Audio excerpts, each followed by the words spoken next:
처음 동양대 표창장 위조 의혹이 불거지던 날 매일 아침 출연하는 김진의 돌직구쇼에서 문득 머리를 스쳐 지나갔던 영화 얘기를 한 적이 있습니다.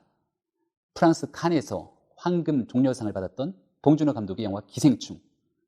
여기 나오는 주인공들이 PC방에 모여 앉아 연세대학교 재학증명서를 위조하는 장면에 대해서 언급했던 적이 있는데요.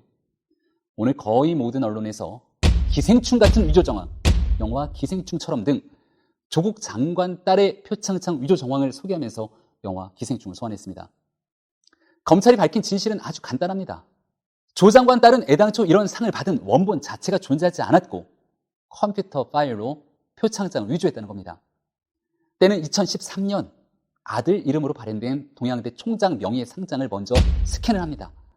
그 안에 있는 내용을 싹 지운 뒤에 영어 프로그램 튜터로 참여하여 등에 대한 자신들이 쓰고 싶은 조국 장관 딸에 대한 표창 내용을 엎어 씌운 뒤에 따로 보관하고 있던 총장 직인을 그대로 입혔다는 거죠.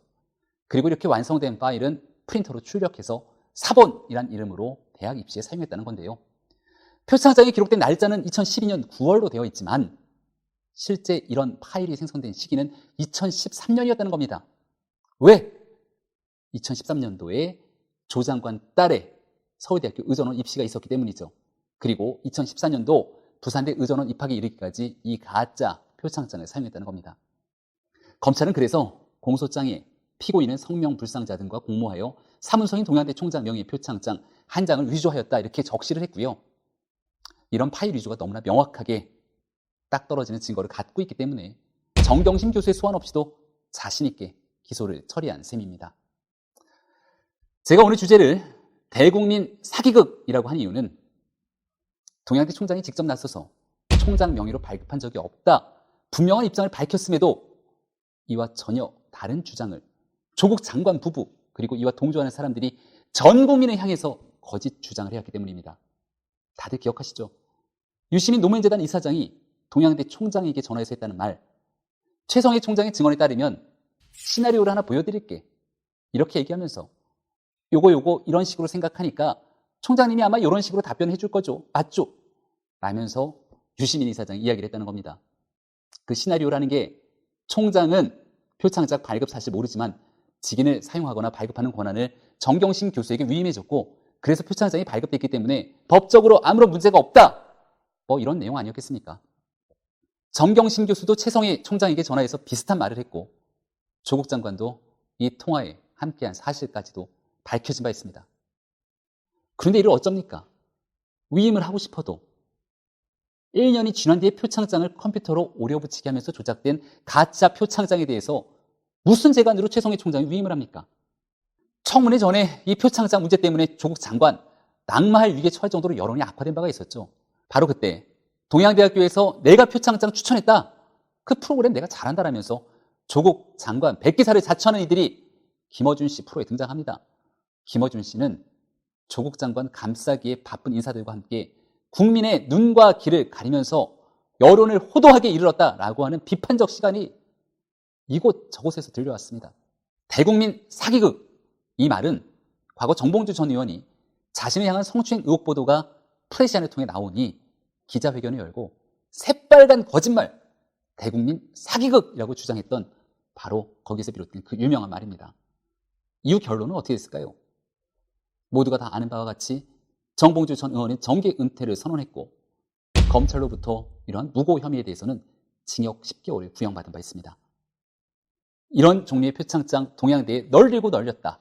총장이 이런 발급 사실까지 다 어떻게 하느냐? 정경심 교수에 따른 실제 프로그램에 적극 참여했다. 오히려 총장이 오버하는 다른 이유가 있는 거 아니냐? 라면서 이 국회 청문회장에서 조국 장관을 옹호했던 더불어민주당 의원님들 이쯤 되면 최소한의 양심이 있으면 최성해 총장, 최성해 동양대 총장에게 전화해서 사과라도 한 통화 해야 되는 것 아니겠습니까? 국민들 앞에는 정말 죄송하다고 무릎 꿇고 사과라도 해야 되는 것 아니겠습니까? 그리고 그렇게 엉뚱한데 목청을 외쳤던 결기를 이제는 조국 장관을 향해 외쳐야 하는 일이겠죠. 김종민 더불어민주당 의원이 청문회장에서 조국 장관에게 물었습니다. 동양대 표창장이 위조됐으면 당연히 법무부 장관 못하죠? 라고 김종민 더불어민주당 의원이 물었습니다. 자, 이제 그 약속 실천할 때가 된 것 같습니다. 이런 상황에도 그 문서를 정경심 교수가 직접 위조했다는 증거가 있느냐? 정경심 교수가 어떻게 그런 프로그램을 활용할 줄 알겠느냐? 뭐 이런 식으로 모면하려고 하는 생각을 가지고 있는 건 아닌지 모르겠습니다. 이런 이들이 있다면 정봉주 전 의원의 대국민 사기극 발언의 끝이 어땠는지 제발 좀 돌아보시기 바랍니다. 조국 장관 부부를 계속 구렁텅이 사지에 몰아넣은 게 과연 누구인지 자신들은 그 진실을 가장 잘 알고 있지 않겠습니까? 조국 장관 일가에 대한 수사가 계속되고 있는 와중에 연일 기상천외한 일들이 벌어지고 있습니다. 과거의 검찰 청사 앞 포토라인에선 공인들의 모습을 다들 기억하실 텐데요. 전직 대통령, 대법원장, 유력 정치인 모두 예외가 아니었습니다. 그리고 고위직에 몸담지는 않았지만 워낙 국민적 사건이었기 때문에 최순실과 그에 따라 정유라도 이 포토라인에 피해가지 못했습니다. 그런데 지난 2달 대한민국을 떠들썩하게 들었다 놓을 정도로 국민적 관심사로 이 문제를 키워온 당사자 조 장관의 부인 정경심 교수는 이 포토라인을 버젓이 피해갔죠. 검찰은 한술 더 떠서 앞으로 피의자의 공개 소환 제도까지 폐지하겠다고 합니다. 물론 윤석열 검찰에도 고민이 많았을 겁니다. 추상 같은 수사하고 싶은데 대통령부터 여당의 핵심 정치인 이들을 뒷받침하는 관영 매체와 거리 지지자들이 한 목소리로 윤석열의 검찰을 질타하고 나서니까 어찌 부담이 안 될 재간이 있겠습니까? 포토라인뿐 아니라 정경심 교수는 제멋대로 출퇴근 조사를 받는 통에 오늘자 조선일보는 검찰이 정경심을 수사하는 건지 정경심이 검찰을 탐문하는 건지 라는 기가 막힌 제목의 기사를 뽑기도 했습니다. 그도 그럴 게 이미 수차례 증거인멸을 시도한 바 있고 관계자들에게 허위 진술을 종용하는가 하면 관련된 핵심 사안을 전부 부인하고 있는 피의자가 검찰의 소환 조사에서 찔끔 조사받고 몸이 아프다고 돌아가면 무슨 일이 발생하겠습니까? 호화 변호인단이라 불릴 정도로 여러 법률가의 조력을 받는 상황에서 검찰의 수사 상황 쭉 한번 탐문한 뒤에 앞으로의 진술 전략을 세우고 다시 조금 조사받고 다시 나오게 되는 이런 어처구니 없는 상황이 발생할 가능성이 매우 높은 게 현실 아니겠습니까? 요즘 뜨거운 진술을 계속 내놓고 있는 내부 고발자, 공익제보자가 있습니다. 바로 조 장관 일가의 자금 관리를 도맡았다던 한국투자증권의 PB, 그는 오늘도 놀랄만한 새로운 뉴스에 대해 언급하기도 했습니다. 때는 바로 지난 9월 6일 조국 장관의 청문회 날이었죠. 청문회 당일의 핵심 이슈는 누가 뭐래도 동양대학교 표창장의 위조 논란이었습니다. 그런데 이날 정경심 교수는 여의도 국회에서 엎어지면 코 닿는 거리에 있는 켄싱턴 호텔에 머물렀다는 거고 여기서 이 증권사 직원에게 자신의 노트북을 가져오라고 시켰다고 합니다. 그리고 그 가방에서 공기계를 꺼내 새 유심칩을 끼워서 통화하는 것 같았다고 이 증권사 직원이 진술했는데요. 이어진 충격적인 증언이 있습니다. 청문회를 준비하는 조 장관에게 전화를 걸었던 정 교수가 꺼낸 말이 위조된 것이 맞다. 조교가 나몰래 한 것 같다. 위조된 사실은 맞으니 수긍하라. 내가 책임지겠다. 다 안고 가겠다면서 내가 긴급 체포될 수도 있다. 아니 정 교수가 이렇게 말하는 걸 바로 이 증권사 직원이 들었다는 겁니다. 바로 옆에서 갑질도 이런 갑질이 없는데 여러 부차적인 일들까지 전부 도맡았던 이 증권사 직원이 바로 지금 거리에서 들은 얘기이기 때문에 사실일 가능성이 매우 높은 그런 증언이기도 합니다. 그런데 여기서 제일 충격적인 건 조국 장관 부부가 차명폰을 사용해서 통화를 했다는 겁니다. 과거 조국 서울대 교수는 박 전 대통령과 최순실의 차명폰 통화 보도에 대해 이렇게 얘기한 바가 있었는데요. 1심 2체의 공범, 도대체 양자가 무슨 대화를 나누었는지 특검, 가로 열고 형우 검찰, 가로 닫고 특검은 엄밀히 수사해야 한다 라고 SNS에 글을 적었죠. 조 장관의 말처럼 이 부부가 경제 공동체를 넘어서 차명폰까지 사용하면서 통화를 했다고 하니까 1심 2체의 공범이란 말이 이처럼 잘 어울리는 때가 있을까라는 생각이 듭니다. 게다가 청문회에서 논란이 된 동양대 표창장 위조를 바로 그날 청문회 들어가기도 전에 정 교수와 조 장관이 알았더라면 야, 이는 전 국민 앞에서 말 그대로 대국민 사기극을 벌인 셈이 될까 싶은데요. 아니 조 장관 입장에서는 왜 이런 보도 이후에 침묵을 유지하는지 알 턱이 없습니다. 사실이 아니라면 그렇게 그동안 자신에게 얘기했던 것처럼 여기에 대해서 법적 조치 취하겠다. 이렇게 나와야 되는 것 아니겠습니까? 조국 장관님, 청문회 당일에 아내와 차명폰으로 통화한 사실이 있습니까? 없습니까?